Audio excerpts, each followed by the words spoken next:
Hi ನಮಸ್ಕಾರ, welcome back to Anu and Scooby YouTube channel. ಇನ್ನೂ ಯಾರೆಲ್ಲ ಸಬ್ಸ್ಕ್ರೈಬ್ ಮಾಡ್ಕೊಂಡಿಲ್ಲ ಬೇಗ ಸಬ್ಸ್ಕ್ರೈಬ್ ಮಾಡ್ಕೊಳ್ಳಿ, ಹಾಗೆ ಲೈಕ್ ಶೇರ್ ಮಾಡಿ. ನೀವೆಷ್ಟು ಸಬ್ಸ್ಕ್ರೈಬ್ ಮಾಡ್ಕೊಂಡು ಲಾಗ್ ನೋಡ್ತಿರೋ ಅಷ್ಟು ನಂಗೆ ಮೋಟಿವೇಟ್ ಸಿಗುತ್ತೆ ಹೊಸ ಲಾಗ್ಸ್ ಮಾಡಬೇಕು ಅಂತ. ಸೊ ಅದಕ್ಕೋಸ್ಕರ ಸಬ್ಸ್ಕ್ರೈಬ್ ಮಾಡ್ಕೊಳ್ಳಿ. ಇವತ್ತಿನ ಲಾಗು ಗುರುವಾರದ ಲಾಗ್ ಆಗಿರುತ್ತೆ. ಗುರುವಾರ ರಾಯರ ವಾರ, ಸೊ ಮನೇಲಿ ಪೂಜೆ ಅನ್ನೋದಿದ್ದೇ ಇರುತ್ತೆ. ಸೊ ಬೆಳಗ್ಗೆಯಿಂದ ಸಂಜೆವರೆಗೂ ನನ್ನ ರೂಟೀನ್ ಹೇಗಿರುತ್ತೆ, ಫುಲ್ ಡೇ ರೂಟೀನ್ ತೋರಿಸ್ತಾ ಇದ್ದೀನಿ. ಮಾರ್ನಿಂಗ್ ಟು ಈವ್ನಿಂಗು ಸಂಜೆವರೆಗೂ. ಇವತ್ತು ಅಂಗಡಿಗೆ ಹೋಗಿರಲಿಲ್ಲ, ಸ್ವಲ್ಪ ಹುಷಾರಿಲ್ಲದ ಕಾರಣ ಮನೇಲೇ ಇದ್ದೆ. ಮನೇಲಿದ್ದಾಗ ಸಂಜೆಯೇ ನಾನು ಪೂಜೆ ಮಾಡೋದು, ಬೆಳಗ್ಗೆ ಟೈಮ್ ಮಾಡೋದಕ್ಕೆ ಹೋಗಲ್ಲ. ಅಂಗಡಿಗೆ ಹೋಗಬೇಕು ಅಂದಾಗ ಬೆಳಗ್ಗೆ ಎಲ್ಲ ಕೆಲಸ ಮುಗಿಸ್ಕೊಂಡು ಪೂಜೆ ಮುಗಿಸ್ಕೊಂಡು ಹೋಗ್ಬಿಡ್ತೀನಿ. ಮೊದಲಿಗೆ ಬಾಗಿಲು ತೊಳ್ಕೊಂಡು ರಂಗೋಲಿ ಹಾಕ್ಕೊಳ್ತಾ ಇದ್ದೀನಿ.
ಬಾಗಿಲು ತೊಳ್ಕೊಂಡು ನಾನು ಅಡುಗೆ ಮನೆಗೆ ಬಂದೆ. ರಾತ್ರಿ ತೊಳೆದಿಟ್ಟಂಥ ಪಾತ್ರೆಗಳನ್ನೆಲ್ಲ ಜೋಡಿಸ್ಕೊಳ್ತಾ ಇದ್ದೆ. ಪಾತ್ರೆಗಳನ್ನೆಲ್ಲ ಜೋಡಿಸ್ಕೊಂಡಿದ್ದಾದಮೇಲೆ ಮಾಮೂಲಿ ಹಾಲಿನ ಕೆನೆ ಏನಿತ್ತು ಅದನ್ನು ಎತ್ತಿಟ್ಟೆ. ಕಾಫಿ ಕಾಯಿಸ್ಕೊಟ್ಟು ಹಾಲು ಕಾಯಿಸ್ಕೊಂಡು ಕುಡಿದು ಮೊಳಕೆ ಕಟ್ಟಿದ್ದೆ ಹೆಸರು ಕಾಳು ಮೆಂತ್ಯ ತಿಂದ್ಕೊಂಡು ಡೈಲಿ ರೂಟೀನ್ ಇದು ಮಾಮೂಲಿ ಇದ್ದೇ ಇರುತ್ತೆ. ಓಟ್ಸ್ ಖಾಲಿ ಆಗಿತ್ತು, ಮತ್ತೆ ತಂದಿರಲಿಲ್ಲ. ಸೊ ಹಾಗಾಗಿ ಬರೀ ಹಾಲನ್ನೇ ಬಾದಾಮ್ ಪೌಡರ್ ಹಾಕ್ಕೊಂಡು ತೊಗೊಳ್ತಾ ಇದ್ವಿ.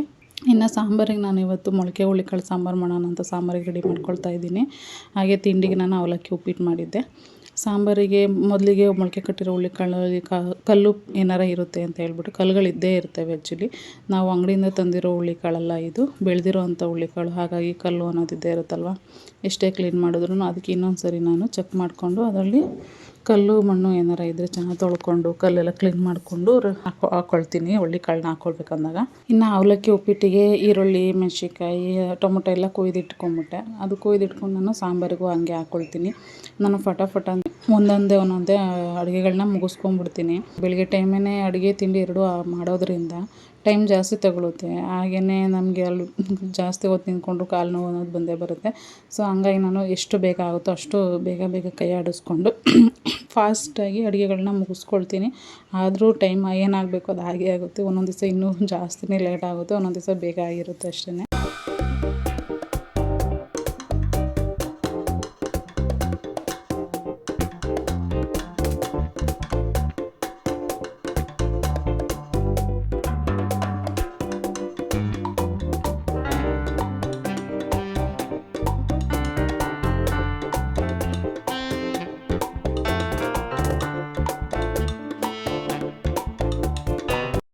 ಹಾಗಾಗಿ ಅಡುಗೆ ತಿಂಡಿಗೂ ಅಟ್ ಎ ಟೈಮ್ ರೆಡಿ ಮಾಡ್ಕೊಳ್ತಾ ಇದ್ದೀನಿ. ಆ ಕಡೆ ಅವಲಕ್ಕಿ ಉಪ್ಪಿಟ್ಟಿಗೆ ಕಟ್ ಮಾಡಿ ಇಟ್ಕೊಂಡೆ. ಈ ಕಡೆ ಸಾಂಬಾರಿಗೆ ಹಾಕ್ಕೊಳ್ತಾ ಇದ್ದೀನಿ ಜಾರಿಗೆ ಬೆಳ್ಳುಳ್ಳಿ, ಈರುಳ್ಳಿ, ಟೊಮೊಟೊ, ಕೊತ್ತಂಬರಿ, ಖಾರದ ಪುಡಿ, ಧನಿಯಾ ಪೌಡರು, ಸ್ವಲ್ಪ ಕಾಯಿ ತುರಿ ಇಷ್ಟನ್ನು ಹಾಕ್ಕೊಂಡು ಸ್ವಲ್ಪ ನೀರು ಹಾಕ್ಕೊಂಡು ಸಣ್ಣಕ್ಕೆ ರುಬ್ಕೊಳ್ತೀನಿ. ಸಾಂಬಾರಿಗೆ ಖಾರನ ನಾವು ಸಣ್ಣಕ್ಕೆ ರುಬ್ಕೊಂಡು ಹಾಕೊಂಡ್ರೆ ಟೇಸ್ಟ್ ಬರೋದು.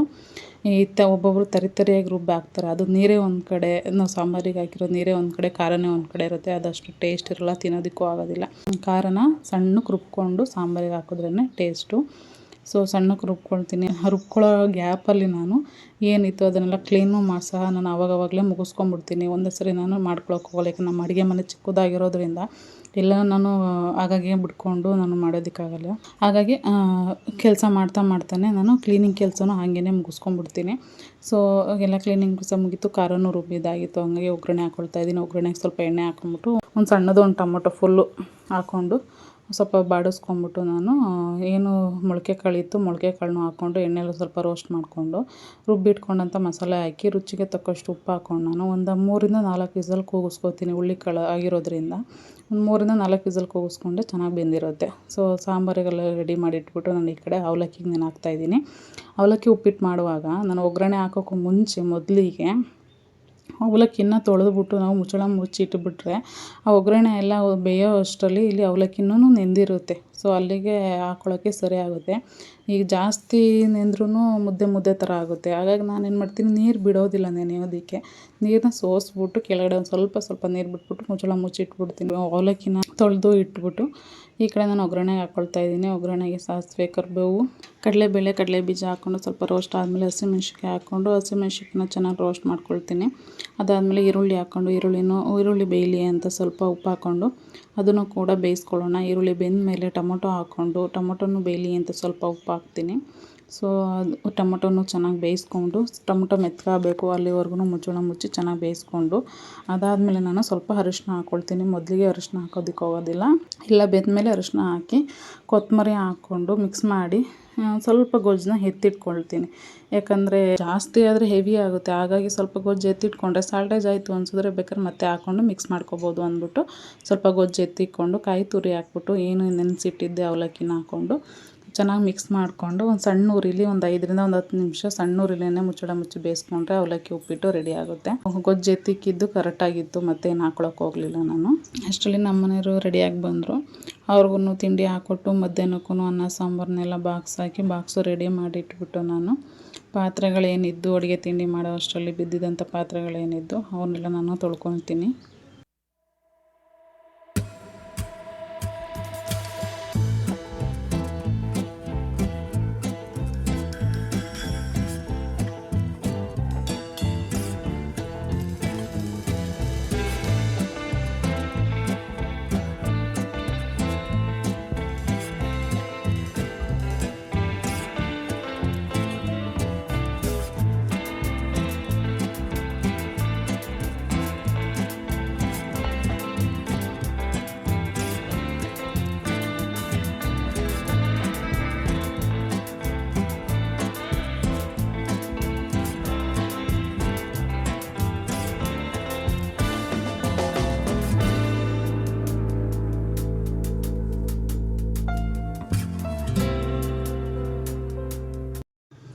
ಆಮೇಲೆ ನಾನು ತಿಂಡಿ ಮುಗಿಸ್ಕೊಳ್ತೀನಿ.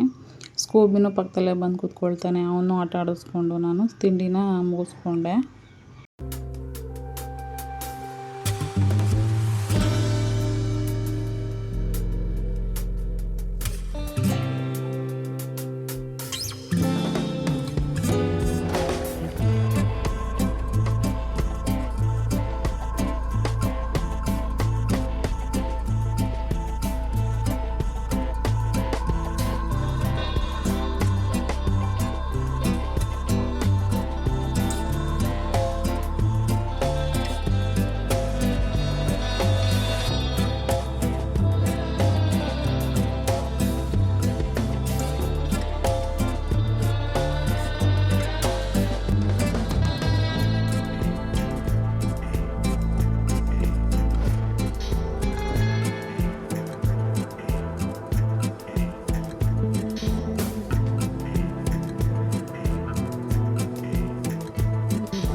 ತಿಂಡಿ ಮುಗಿಸ್ಕೊಂಡು ನಾನು ಇವತ್ತು ತಲೆಗೆ ಸ್ನಾನ ಮಾಡೋದ್ರಿಂದ ತಲೆಗೆ ಎಣ್ಣೆ ಹಾಕೊಂಬಿಡೋಣ ಅಂತ ಹೇಳಿಬಿಟ್ಟು ತಲೆಗೆ ಎಣ್ಣೆ ಹಚ್ಕೊಳ್ತಾ ಇದ್ದೀನಿ. ಹರಳೆಣ್ಣೆ ಮತ್ತು ಕೊಬ್ಬರೆಣ್ಣೆ ಎರಡೂ ಮಿಕ್ಸ್ ಮಾಡಿ ನಾನು ಅದಕ್ಕೆ ಒಂದಷ್ಟು ಐಟಮ್ಗಳನ್ನ ಹಾಕ್ಕೊಂಡು ಚೆನ್ನಾಗಿ ಕಾಯಿಸಿ ಇಟ್ಕೊಂಡಿರೋವಂಥ ಎಣ್ಣೆ ಅದನ್ನೇ ನಾನು ಹಚ್ಕೊಳ್ಳೋದು. ಸ್ವಲ್ಪ ಸ್ವಲ್ಪ ಕೂದಲನ್ನ ತಕ್ಕೊಂಡು ಫುಲ್ಲು ಕೂದಲಿಗೆಲ್ಲ ಹಚ್ಕೊಂಡ್ಬಿಡ್ತೀನಿ.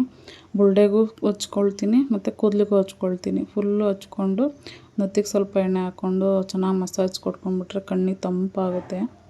ಸೊ ಚೆನ್ನಾಗಿ ಫುಲ್ಲು ನೀಟಾಗಿ ಹಚ್ಕೊಂಡ್ಬಿಟ್ಟು ಮಸಾಜ್ ಕೊಟ್ಕೊಂಡು ಬನ್ ಕಟ್ಬಿಡ್ತೀನಿ. ಈ ಥರ ಬನ್ ಕಟ್ಬಿಟ್ರೆ ನನಗೆ ಮನೇಲಿ ಯಾವುದೇ ಕೆಲಸ ಮಾಡುವಾಗಲೂ ಇರಿಟೇಟ್ ಆಗೋದಿಲ್ಲ. ನನ್ನ ಫೇವ್ರೆಟ್ ಹೇರ್ ಸ್ಟೈಲ್ ಅಂತ ಹೇಳ್ಬಿಡ್ಬೋದು ಮನೇಲಿದ್ದಾಗ. ಯಾವಾಗಲೂ ಹಿಂಗೆ ಬನ್ ಕಟ್ಕೊಂಡ್ಬಿಡ್ತೀನಿ. ಬನ್ ಕಟ್ಕೊಂಡ್ಬಿಟ್ರೆ ಮಿಕ್ಕಿದ ಕೆಲಸ ಎಲ್ಲ ಆರಾಮಾಗಿ ಮಾಡ್ಕೊಂಬಿಡ್ಬೋದು. ಸೊ ಬಟ್ಟೆಗಳನ್ನ ಮಿಷಿನ್ಗೆ ಹಾಕೋಣ ಅಂತ ಹೇಳ್ಬಿಟ್ಟು ಎಲ್ಲ ನೀಟ್ ಮಾಡ್ಕೊಳ್ತಾ ಇದ್ದೀನಿ. ಜೋಬಲ್ಲಿ ಧೂಳೆಲ್ಲ ಇರುತ್ತೆ, ಬಟ್ಟೆಲ್ಲೂ ಧೂಳಿರುತ್ತೆ. ಸೊ ಜೋಬ್ಗಳನ್ನೆಲ್ಲ ಕ್ಲೀನ್ ಮಾಡಿಕೊಂಡು ನಾನು ಸಪ್ರೇಟ್ ಮಾಡ್ಕೊಳ್ತೀನಿ. ಜಾಸ್ತಿ ಗಲೀಜಾಗಿರೋ ಒಂದು ಕಡೆ, ವೈಟ್ ಒಂದು ಕಡೆ, ಇನ್ನು ಪ್ಯಾಂಟ್ಗಳು ಒಂದು ಕಡೆ, ಇನ್ನು ಮಾಮೂಲಿ ಬೇರೆ ಬಟ್ಟೆಗಳು ಒಂದು ಕಡೆ, ಆ ಥರ ಸಪ್ರೇಟ್ ಮಾಡ್ಕೊಂಡು ನಾನು ಮಿಷಿನಿಗೆ ಹಾಕ್ತೀನಿ. ಎಲ್ಲ ಒಟ್ಟಿಗೆ ಹಾಕಿದ್ರೆ ಜಾಸ್ತಿ ಗಲೀಜಾಗಿರೋವು ಕ್ಲೀನಾಗಿರಲ್ಲ, ಸ್ವಲ್ಪ ಗಲೀಜಾಗಿರೋವು ಕ್ಲೀನಾಗಿರ್ತವೆ. ಆ ಥರ ಎಲ್ಲ ಆಗುತ್ತೆ ಅಂತ ಹೇಳ್ಬಿಟ್ಟು ಸಪ್ರೇಟಾಗಿ ಮಾಡಿ ಹಾಕ್ಬಿಡ್ತೀನಿ. ವೈಟ್ ಬಟ್ಟೆಗಳು ಅಂತೂ ಕಲರ್ ಬಟ್ಟೆಗಳ ಜೊತೆ ಹಾಕೋದೇ ಇಲ್ಲ.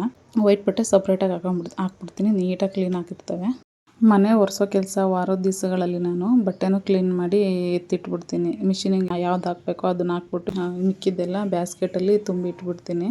ಇನ್ನು ಫಸ್ಟು ಮೇಲ್ಗಡೆದು ಕಸ ಹೊಡ್ಕೊಂಡು ನೆಲ ಒರೆಸ್ಕೊಂಬಿಡೋಣ ಅಂತ ಹೇಳ್ಬಿಟ್ಟು ಸಂಜೆ ವಾರ ಮಾಡಿದ್ರಾಗುತ್ತೆ ಅಂತ ಹೇಳಿ ಎಲ್ಲ ನಿಧಾನಕ್ಕೆ ಕೆಲಸ ಮಾಡ್ಕೊಳ್ತಾ ಇದ್ದೆ. ಬಟ್ ನನಗೆ ಹುಷಾರು ಇರಲಿಲ್ಲ. ಆದ್ರೂ ಮನೆ ಕೆಲಸ ಇನ್ನು ಹಂಗೆ ಬಿಡಬಾರ್ದು ಅಂತ ಹೇಳ್ಬಿಟ್ಟು ಆಗೋವಷ್ಟು ಆಗಲಿ ಅಂತೇಳಿ ನಿಧಾನಕ್ಕೆ ಮಾಡ್ಕೊಳ್ತಾ ಇದ್ದೆ. ಮೊದಲಿಗೆ ಮೇಲ್ಗಡೆ ಕಸ ಹೊಡೆದು ಒರೆಸ್ಕೊಂಬಿಟ್ರೆ ಕೆಳಗಡೆ ಮತ್ತೆ ಧೂಳಾಗೋದಿಲ್ಲ. ಕೆಳಗಡೆ ಒರೆಸಿ ಮತ್ತೆ ಮೇಲೆ ಕಸ ಹೊಡೆದ್ರೆ ಮೇಲೆ ಹೊಡೆದ ಕಸ ಕೆಳಗಡೆ ಬಂದು ಗಲೀಜಾಗುತ್ತೆ. ಸೊ ಹಂಗಾಗಿ ನಾನು ಯಾವಾಗಲೂ ಮೇಲ್ಗಡೆದು ಫಸ್ಟ್ ಕಸ ಹೊಡ್ಕೊಂಡು ಒರೆಸ್ಕೊಂಡ್ಬಿಡ್ತೀನಿ. ಮನೆ ಒರೆಸುವಾಗಲೂ ಅಷ್ಟೇ ಕಸನ ನೀಟಾಗಿ ಮೂಲೆನೂ ಬಿಡ್ದಂಗೆ ಕಸ ಹೊಡೆದು ಒರೆಸಿದ್ರೇ ಒಂದೇನೋ ಮನಸ್ಸಿಗೆ ಸಮಾಧಾನ. ಮನೆ ಫುಲ್ಲು ನೀಟಾಗಿದೆಯಪ್ಪ ಅಂತ ಮನಸ್ಸಿಗೆ ಸಮಾಧಾನ ಆಗುತ್ತೆ. ಮನಸ್ಸಿಗೆ ಯಾವಾಗ ಸಮಾಧಾನ ಸಿಗುತ್ತೋ ಆಟೋಮೆಟಿಕ್ಲಿ ಮನಸ್ಸು ನೆಮ್ಮದಿಯಾಗಿದ್ಬಿಡುತ್ತೆ. ಸೊ ಹಂಗಾಗಿ ನನಗೆ ಸ್ವಲ್ಪ ಮನೆನ ನೀಟಾಗಿ ಮಡಿಕೋಬೇಕು ಅನ್ನೋದೊಂದು ಮೈಂಡು. ಹಂಗಾಗಿ ಫುಲ್ಲು ಸಂಧಿ ಪಂದಿ ಎಲ್ಲೂ ಬಿಡೋದಿಲ್ಲ. ಎಲ್ಲ ತಲೂ ಕಸ ಹೊಡೆದು ನೀಟಾಗಿ ಒರೆಸ್ಕೊಂಡ್ಬಿಡ್ತೀನಿ. ಮನೆ ಡೂಪ್ಲೆಕ್ಸ್ ಆಗಿರೋದ್ರಿಂದ ಮೇಲ್ಗಡೆ ಫಸ್ಟ್ ಕ್ಲೀನ್ ಮಾಡ್ಕೊಳ್ಳೇಬೇಕಾಗುತ್ತೆ. ಸೊ ಹಂಗಾಗಿ ಮೇಲ್ಗಡೆ ಎಲ್ಲ ಕ್ಲೀನ್ ಮಾಡಿಕೊಂಡು ನೆಕ್ಸ್ಟ್ ನಾನು ಕೆಳಗಡೆ ಹೋಗಿ ಕೆಳಗಡೆದೆಲ್ಲನೂ ಕಸ ಹೊಡ್ಕೊಂಡು ಒರೆಸ್ಕೊಳ್ತೀನಿ.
ಮನೆ ಕೆಲಸ ಮುಗಿಸಿ ಸ್ವಲ್ಪ ಹೊತ್ತು ಟಿ ವಿ ನೋಡಿಕೊಂಡು ಸ್ಕೂಬಿ ಜೊತೆ ಆಟ ಆಡಿಕೊಂಡು ಮನೆಕೊಂಡು ವೀಡಿಯೋ ಏನಾರ ಎಡಿಟ್ ಮಾಡೋದಿದ್ರೆ ಆ ಕೆಲಸ ಮುಗಿಸ್ಕೊಂಡು ನಾನು ರೆಸ್ಟ್ ಮಾಡಿ ಸಂಜೆ ಹಂಗೆ ಸ್ನಾನ ಮಾಡಿಕೊಂಡು ನಾನು ದೀಪ ಹಚ್ಚೋದಕ್ಕೆ ಬಂದೆ.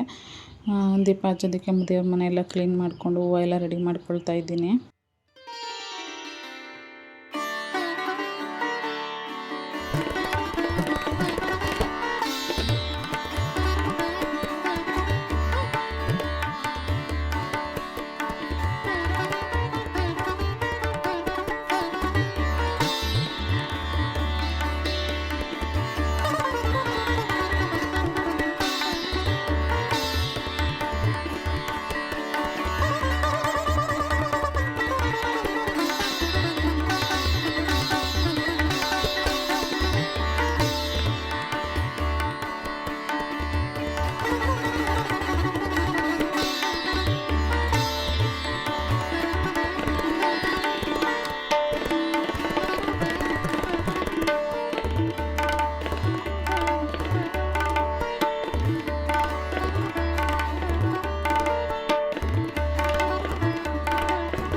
ಏನು ನಿಂದು ಏನು ಹೇಳಿಸ್ಕೋಬಿ ನಿಂದು ಸಮಸ್ಯೆ? ಮಾಮಿ ಮಾಡೋದು ಬೇಡವಮ್ಮ? ಮಾಮಿ ಮಾಡೋದು ಬೇಡವ ಹೇಳು? ಯಾಕೆ ಅವಾಗಲಿಂದ ಕೊರಗ್ತಾ ಇರೋದು ನೀನು? ಹೇಳು, ಯಾಕೆ ಅವಾಗಲಿಂದ ಕೊರಗ್ತಾ ಇರೋದು? ಯಾಕೆ ಅಳ್ತಾ ಇದೆಯಾ? ಮಾಮಿ ಮಾಡಬಾರ್ದಾ? ಮಾಮಿ ಮಾಡಬಾರ್ದ ಹೇಳು? ಎಲ್ಲೋಗಳೆ ಮಮ್ಮ? ಇಲ್ಲೇ ಇದ್ದೀನಿ ತಾನೇ? ಇಲ್ಲೇ ಇದ್ದೀನಿ ತಾನೇ? ನಾನು ಕೇಳಿದ್ದಕ್ಕೆ ಉತ್ತರ ಕೊಡು, ಆಮೇಲೆ ಆಟಾಡಿವಂತೆ. ಅವನು ಎಲ್ಲೋ ಬಿಟ್ಟು ಹೋಗ್ಬಿಟ್ಟಿದ್ದೀನಿ ನಂಗೆ ಆಡ್ತಿದ್ದೀಯಲ್ಲ ಸ್ಕೂಬಿ. ಒಲ್ಲೋಗಿದ್ದೀನಿ? ಮಾಮಿ ಮಾಡಬಾರ್ದು ಹೇಳಪ್ಪ. ಮಾಮಿ ಮಾಡೋಕ್ಕೆ ಬಿಡಲ್ವಲ್ಲ ನೀವು? ಬಂಗಾರಿ ಕುಟ್ಟಿ ಇದು ಮಾಮಿ ಮಾಡೋಕ್ಕೆ ಬಿಡಲ್ವಲ್ಲ? ಮುತ್ತು ಕೊಡಮ್ಮ ಬಂಗಾರಿ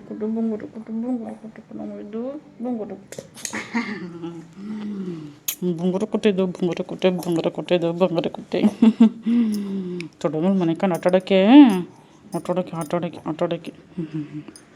ಬಂಗಾರಿ ಕುಟ್ಟಿದ್ದು ಆಟಾಡೋಕ್ಕೆ ತೊಡೆ ಮೇಲೆ ಮನೆಕೊಂಡು ಆಟಾಡೋಕ್ಕೆ ನೆಮ್ಮದಿಯಾಗಿ ಪೂಜೆ ಮುಗಿಸ್ಕೊಂಡು ರಾಯರನ್ನ ಒಂದು 10 ನಿಮಿಷ ಧ್ಯಾನ ಮಾಡಿ ನಾನು ಗುರುವಾರ ಪೂಜೆನ ಮುಗಿಸ್ಕೊಂಡೆ. ನಾನು ಅಲ್ಲಿ ಪೂಜೆ ಮಾಡ್ತಾಯಿದ್ದೀನಿ. ಸ್ಕೂಬಿ ಸುಮ್ಮನೆ ಅಳ್ತಾನೆ ಇದ್ದ. ಹಂಗಾಗಿ ಅವನು ಸ್ವಲ್ಪ ಹೊತ್ತು ಆಟ ಆಡಿಸಿ ಸಮಾಧಾನ ಮಾಡಿ, ಯಾಕೋ ಇವತ್ತು ಟೀ ಕುಡಿಬೇಕು ಅನಿಸ್ತು. ಆ್ಯಕ್ಚುಲಿ ನಾನು ಕಾಫಿ ಟೀ ಕುಡಿಯೋದಿಲ್ಲ, ಬಟ್ ಇವತ್ತು ಅನ್ನಿಸ್ತಿತ್ತು ಹುಷಾರಿಲ್ವಲ್ಲ, ಹಂಗಾಗಿ ಸ್ವಲ್ಪ ಟೀ ಕುಡಿಯೋಣ ಅಂದ್ಕೊಂಡು ಅದಕ್ಕೆ ಸ್ವಲ್ಪ ಏಲಕ್ಕಿ ಸಿಪ್ಪೆ ಹಾಕ್ಕೊಂಡು ಶುಂಠಿ ಹಾಕಿ ಚೆನ್ನಾಗಿ ಟೀ ಸೋಪನ್ನ ಬೇಯಿಸ್ಕೊಂಡು ಹಾಲು ಹಾಕಿ ಚೆನ್ನಾಗಿ ಕುದಿಸ್ಕೊಂಡೆ. ರೆಡಿ ಆಯಿತು ಟೀನ ಕುಡ್ಕೊಂಡು ಟಿ ವಿ ನೋಡಿಕೊಂಡು ಸ್ಕೂಬಿ ಜೊತೆ ಆಟ ಆಡಿಕೊಂಡು ಇವತ್ತಿನ ಗುರುವಾರದ ಮಾರ್ನಿಂಗ್ ಟು ಈವ್ನಿಂಗ್ ರುಟೀನ್ ಏನಿತ್ತು ಅದನ್ನು ಮುಗಿಸ್ತಾ ಇದ್ದೀನಿ. ಎಲ್ಲ ಸ್ವಲ್ಪ ಆದರೂ ಇಷ್ಟ ಆದರೆ ಲೈಕ್ ಮಾಡಿ, ಕಮೆಂಟ್ ಮಾಡಿ, ಸಬ್ಸ್ಕ್ರೈಬ್ ಮಾಡಿಕೊಂಡು ಬೆಲ್ಲೈಕನ್ ಕ್ಲಿಕ್ ಮಾಡಿ. ಹಾಗೆಯೇ ಶೇರ್ ಮಾಡೋದು ಮಾತ್ರ ಮರಿಬೇಡಿ. ನಿಮ್ಮ ಫ್ರೆಂಡ್ಸ್ಗೂ ಶೇರ್ ಮಾಡಿ, ಸಪೋರ್ಟ್ ಮಾಡಿ.